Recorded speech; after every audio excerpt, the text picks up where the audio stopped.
Hi, and welcome back to That's Entertainment, our weekly show where we look at all the interesting information coming out of the entertainment industry this week. Last week's big news of Wonder Woman 1984 getting its theatrical release on the 16th of December was great news for the cinema industry.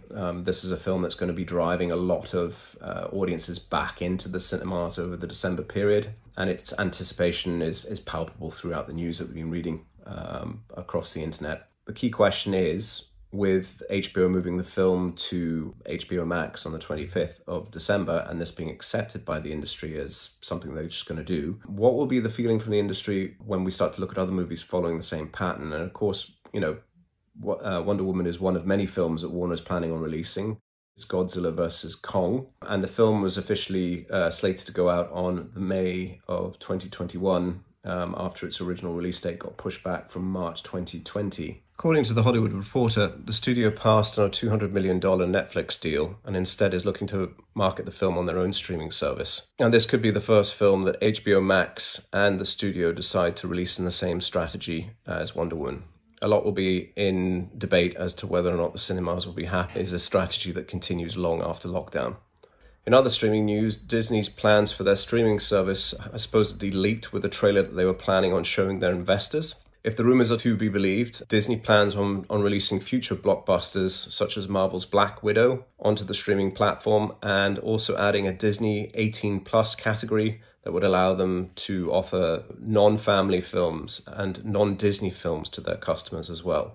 Even though this may drive additional interest into the platform and allow them to potentially charge more for the service and broaden their depth of content, we're a little bit skeptical of this approach. Disney's brand is the wholesome family entertainment angle, and whenever the studio released other forms of titles, they were always careful to do it under their other labels such as Touchstone Pictures or Hollywood Pictures or Miramax. It's going to be very interesting to see how Disney Plus as a service moves with this brand, as there's potential for crossover and jeopardy with the brand values of Disney mixed in with more adult-themed content.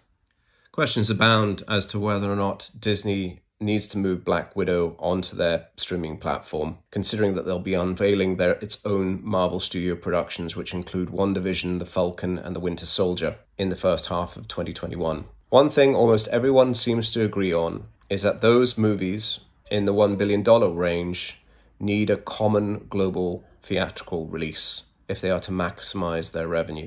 In international news, more information's come out of Japan regarding their hit, the anime film Demon Slayer. It continues to break all box office records and is now the #3 biggest movie of all time, showing that cinema goers in that post-pandemic territory at least are more than happy to return to their local multiplex. Talking about the sense of confidence, Cineworld has managed to secure $450 million in terms of debt financing, which is another good signal for the market. But despite this debt financing, it seems unlikely that Cineworld will be opening its currently shuttered sites. Only time will show. And the reason for this is obviously that the cinema is looking for a more steady stream of titles to justify the reopening or the costs of reopening their locations globally. Something like this doesn't look likely until early 2021 at this stage, with the news that Sony has just recently pulled their big January title, Peter Rabbit 2.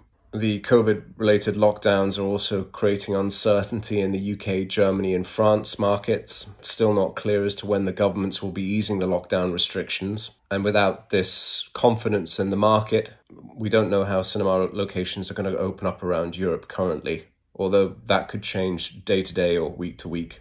The reassuring news is, as has been evidenced in recent articles, is that no firm cases of COVID-19 have been contact traced back to a cinema location as of yet. And I think that's good news for the industry as being one of the entertainment venues in this quasi-lockdown period that might come back open again. In some outside-related news that I think could impact on the film industry as well, you should check out George Galloway's interview on CNN recently. There he's talking about the acceleration of events that are caused through COVID. It's a very interesting 9-minute watch. His point is that COVID has accelerated the regression of certain industries and the progression of others. And what we're seeing is companies in this lockdown period making exponential returns in certain sectors of the market, and certain other economies falling by the wayside as the result of the changes that are instituted. Amazon being a classic example of that. The amount of money that Amazon has made in the last 9 months of COVID is absolutely unrivaled across the industry. And their jump into medicine is something that's also quite interesting. But I also think it's worth pointing out that George was really focusing his conversation on the breaking up of the tech monopolies. And there's a very interesting section there as to why he thinks that's important for innovation within the sector. As digital marketing is becoming more important across the industries, as we're seeing the reorganization of the various studios around their streaming platforms, this idea of big tech becoming more competitive and not just being structured around the whole channels of Facebook and Google for reaching audiences is going to be an interesting one that we're certainly keeping an eye on. Anyway, link of this video is in the description below. Check it out. It's a doozy. The questions for this week are, do you think the Disney leaked trailer is real and that the streamer is planning an 18+ option soon? Do you think that Wonder Woman 1984 is going to be a big enough draw for overseas cinema goers this Christmas, or will COVID caution keep them at home? And where do you think the cinema-going experience will fit into consumers' entertainment choices in 2021?